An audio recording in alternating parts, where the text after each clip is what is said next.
Бүгінгі біздің сабағымызға қош келдіңіздер дейміз. Сабағымызды бастамас бұрын барлықтарыңызды ортаға шатыр және тұрғын ойын ойнаймыз. Значит, да, крыша и житель должен быть у нас. Крыша, значит, біз екеуіміз тұрасыз, да? Двое, да, ставим? Ага. Сіз тұрғын. Это значит житель. Тоже так же. Сіз. Ага. Тұрғын. Сіз.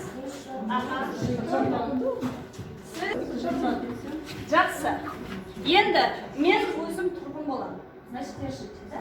Если я говорю тұрғын, это значит меняемся местами. Так, тұрғын. Так,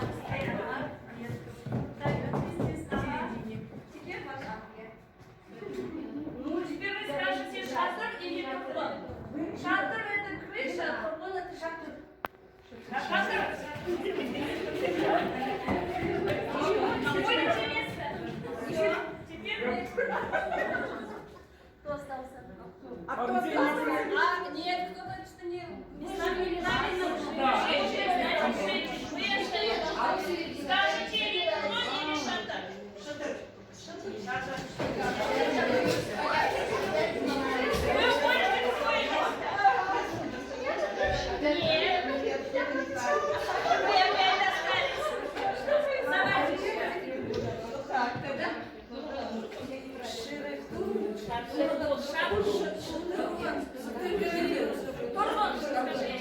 Турбан, это значит меняется житель.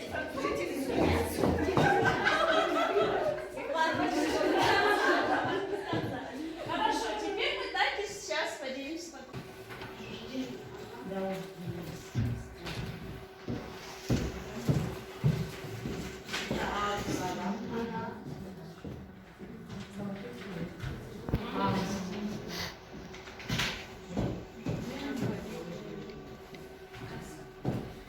Теперь, знаете, у вас, посмотрите, пожалуйста, под скамеечкой у кого-то есть стикер.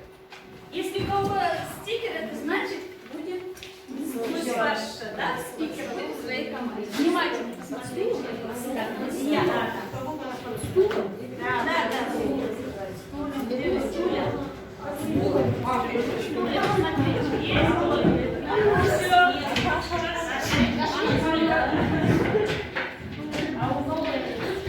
Стикер у кого так? Вот, это ваш, да? Вот, коронку свою одеваете. Это у вас подарочек. На, давайте. Подайте скамеечки, наверное.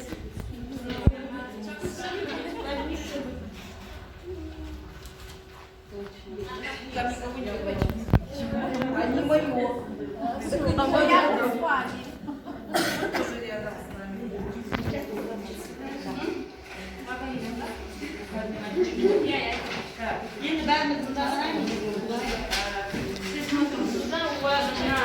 Да, сіздердің үстелдеріңізде ағылшын қарпі жатыр. Латын қарпі жатыр, осы латын қарпі бойынша, латын қарпіне қарап отырып, әр топ өздеріңіздің топтардың атын латын қарпімен атри парағына жазасыздар. Атри парағына жазасыздар.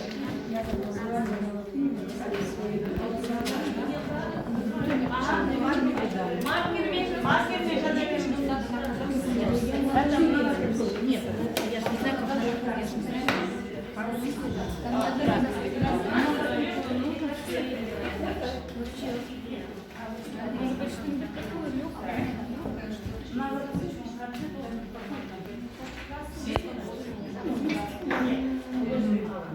У вас все уже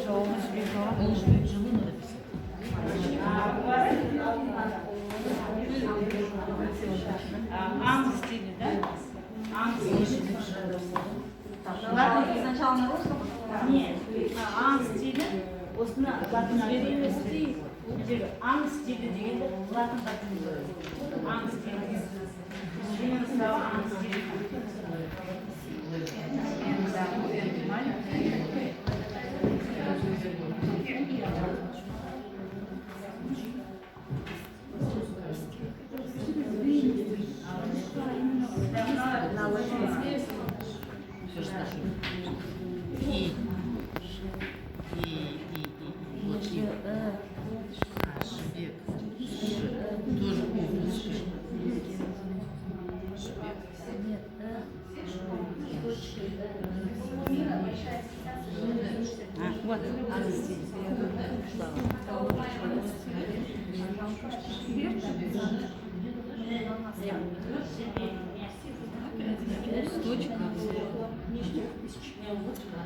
Олар антисептикпен жасалған.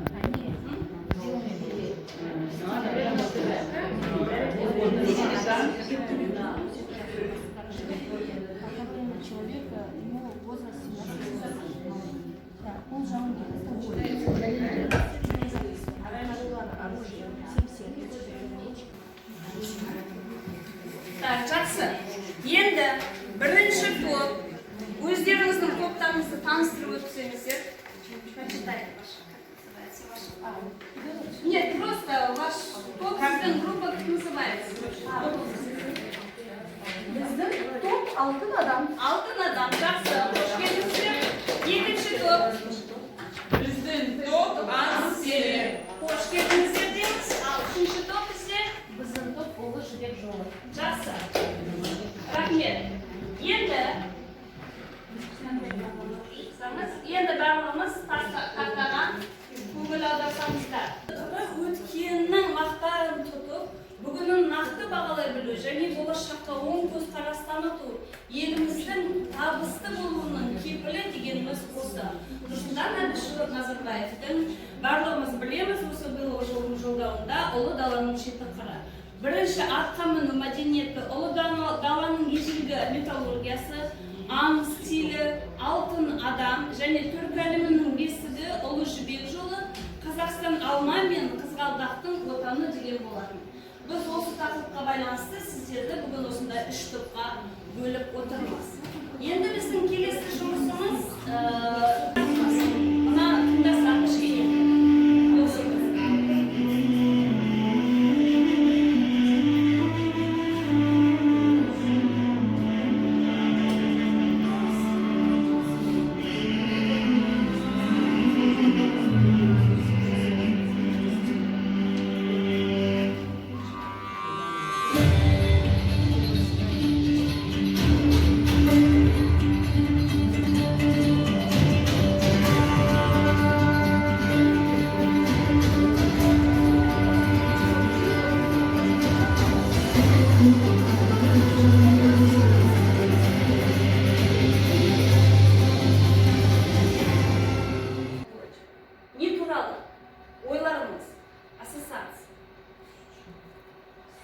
Движение, поток свежего воздуха, где-то птицы и, кажется, кому-то колышется.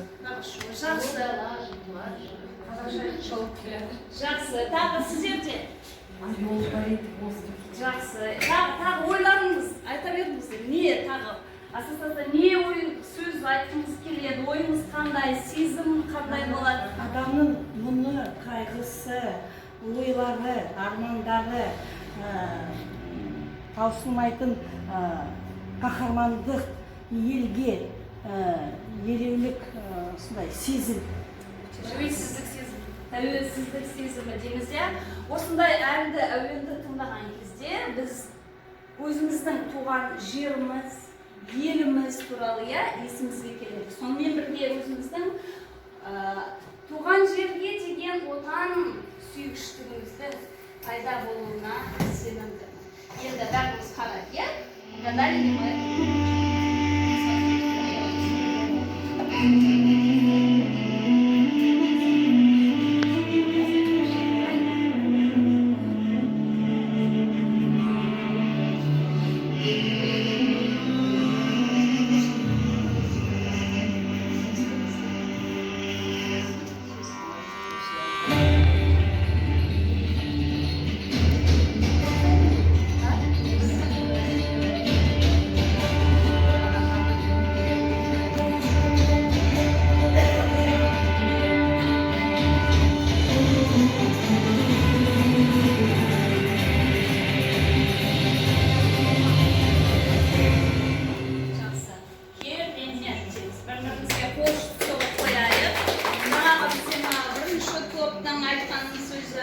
Үшінші топтың туған жер, отан сүйгіш деген, табиғаты деген барлығы біздің бүгінгі суретімізде, бейнелігімізде көрініп тұр. Енді біздің жаңағы айтып өткен біздің туған жер, туған жердің қадірін шетте жүрсең білерсің. Біз әр сабақ сайын сабағымызда жаңа сөздерді үйретуге тырысамыз. На каждом уроке мы стараемся и учим новые слова. А мы сейчас не будем с вами новые слова учить, мы будем с вами учить пословицы. Это значит мы как будем. Пожалуйста, сперва мы начнем шепотом говорить. Я сейчас пример покажу, хорошо, и потом все потихонечку будем. Сперва.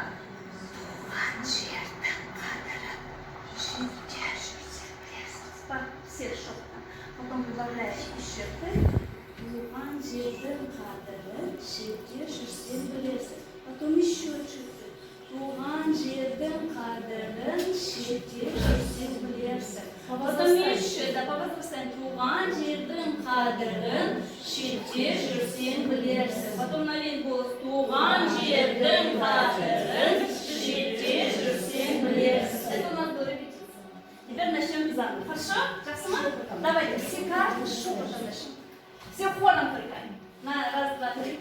Бір, екі, үш. Туған жердің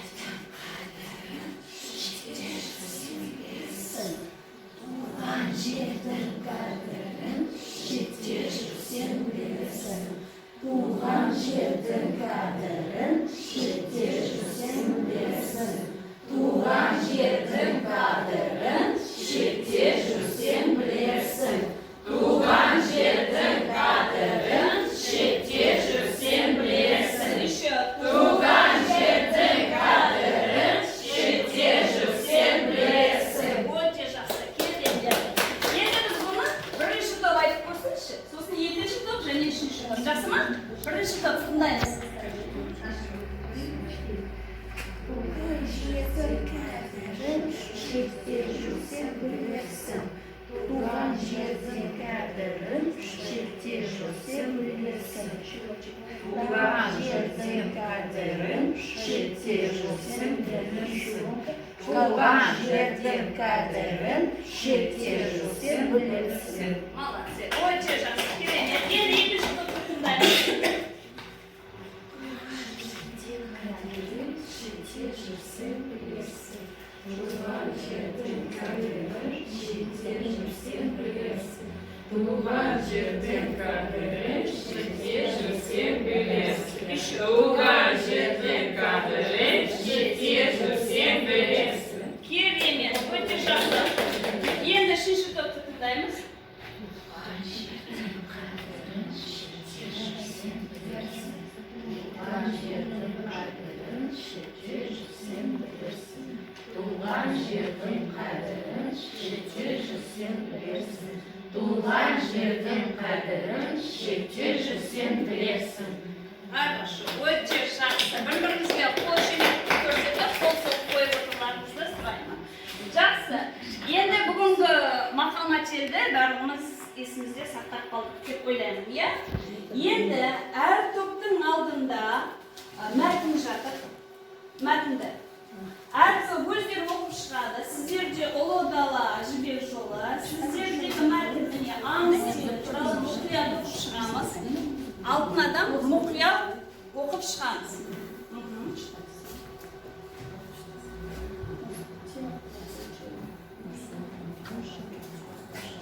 Әр сөзге, әр мәтінге мұқият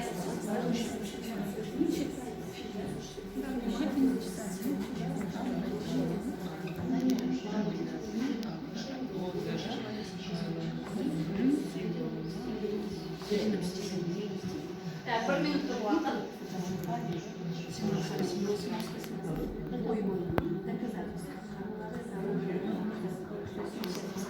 Барлығымыз мені тыңдаймыз. Барлығымыз мені жарларды көріп тұрып па? Әртүрлі сөз тіркестер әрбір жерде міне ілінген. Әр топ өзіне, тобына керекті сөз тіркестерді жинап алады. Так, тұрамыз. Ходим все. Встаем и собираем каждый по своей предложению.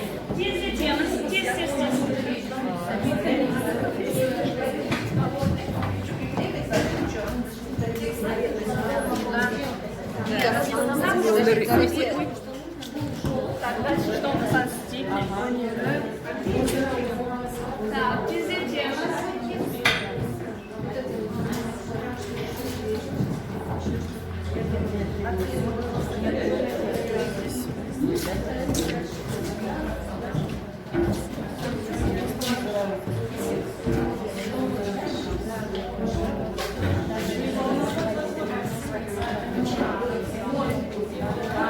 Вот это наша, да? Вверху уже написано «Алтын». Так, тездетіп жинаймыз. Так, жинап алғаннан соң.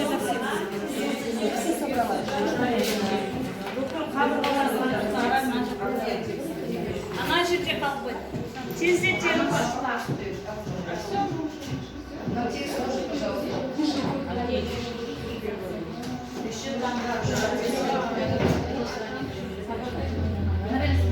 Мына жерде қарулы сенсер қалып қойды. Алтын адамдар жүр. Енді қазір так, тез. Арасындағы жамандық қалып қойды. Кімде бар?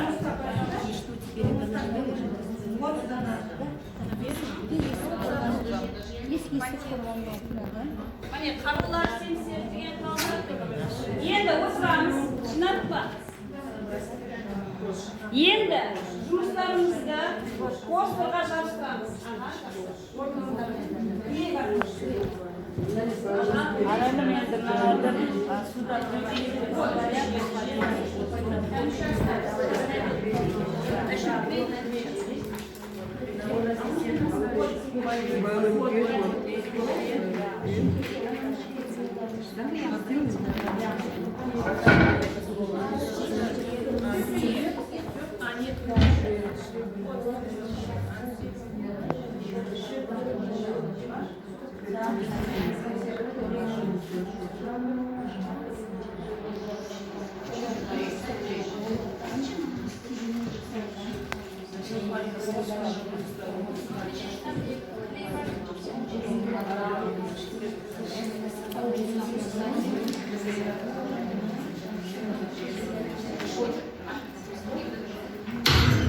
Так, мынау әуен біткенше, скажут, послушайте, пожалуйста.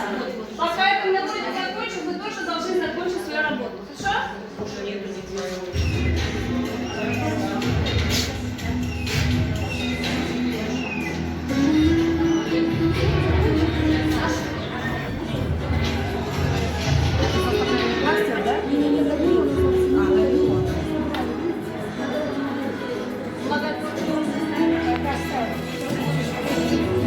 Вы должны это продолжить. Нет.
Тынышталамыз, тыңдаймыз. Енді біздің келесі әдісіміз галерея саяхат. Галерея саяхат — это значит путешествие в музей. Теперь каждый свой вопрос берет. Первая группа. Выходите, вот есть магнитики, и будете защищать. Остальные, пожалуйста, слушаем внимательно. Хорошо?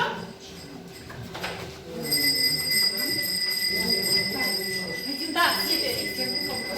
Так. Хотите, все выходят, хотите. Теперь сейчас, все, теперь объясняю, что отвечаю. Сейчас. Так, Altın adam. Edindik. Alimdir. Dört ışın sensasiya 1969 жылы есік органының алтын адам табылған. Жалпы әшекей бұйымдардың саны 4000-нан астам. Олар ан стилімен жасалған. Жерленген адам 17-18 жас арасындағы жігіт. Ол жауынгер. Дәлелдер қарулары семсер, белдігіндегі ақинат, алтын ұшты жебе. Өте керемет. Жақсы. Өзіміздің пікіріміз.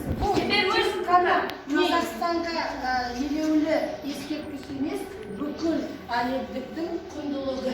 Жақсы. Керемет. Так, теперь жұмыстарыңызды аласыздар. Бір жерге ілесіздер, мына скотчпен, бір жерге қоясыздар. Бір жарға қайда болсын. Так, екінші топ шығады. Екінші топ. Так. Енді екінші топ тыңдаймыз. Так, тыңдаймыз. Hoş geldilerdin ruhani bazıgül ерекше белгісі. Анстилі өнері, анстилік экономиш не? Жануарлардың бейнесін тұрмыста пайдалану. Адам мен табиғаттың өзара байланысымыз символына айналған. Звериный стиль символизирует свободу, силу, независимость. Жақсы, керемет. Қошемет. Так, теперь ваши тоже наши есть. Больше теперь үшінші топ шығады.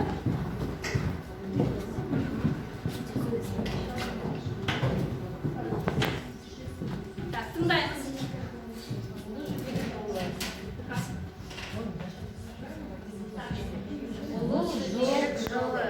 Бұл жол халықтар арасындағы жаһандық өзара тауар айналымы субъектілік ынтымақтастықтың қалыптасы даму үшін орнықты платформа болды.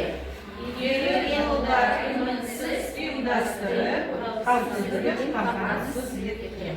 Вывод.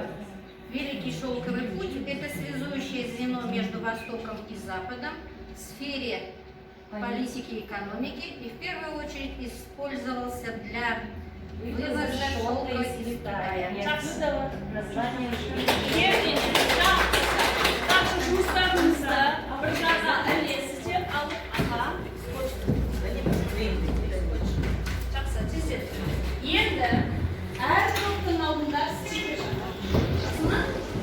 Бірінші топтың, екінші және үшінші топтың жұмыстарына баға береді. Значит, оцениваете. Можете комментарий писать, можете прямо с маркером, можете написать комментарий. Да, можете один, можете все написать. Так.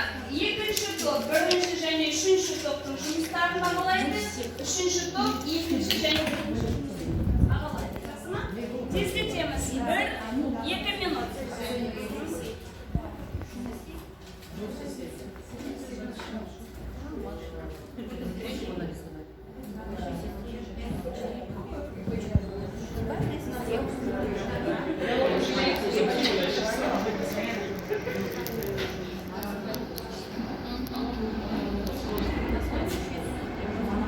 Енді жұмыстарымызды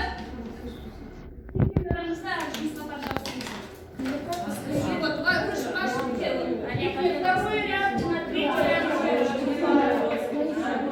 Прямо же видно, жақсы. Вот, Ашкин Вот, Ашкин Да, отдельно.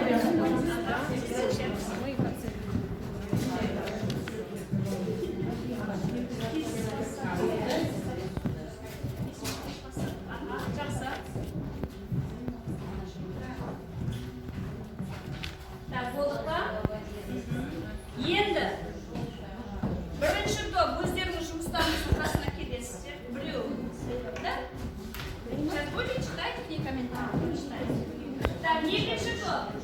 Тоже так же. Үшінші топ тоже біреудің жұмыстың қасына келесіздер. Так, теперь бірінші топ. Комментарии какие-то, Люба. Оқыңыз, прочитайте. Молодцы, Алга, Жарайсын. Молодцы. Өте жақсы. И здесь все команды молодцы. Өте жақсы. Келгенде жақсы. Ал екінші топ жұмыстарымызды бар көріңіз. Оқыңыздар. Круто, супер, молодцы, успехов. Очень здорово, молодцы, успехов в работе. Первая группа молодцы, вторая группа супер. Молодцы, өте жақсы. Келгенде супер. Бізді тамаша, өте жақсы. Молодцы. Бау. Молодцы. Келгенде жақсы. Енді бүгінгі біздің сабағымызды аяқтай келе, бізде бүгінгі 2 жұлдыз және 1 келе. Жаңағы стикерлерімізға жазып, жұмыстарыңызды мына жерге стикерға тілектеріңізді қойсаңыздар.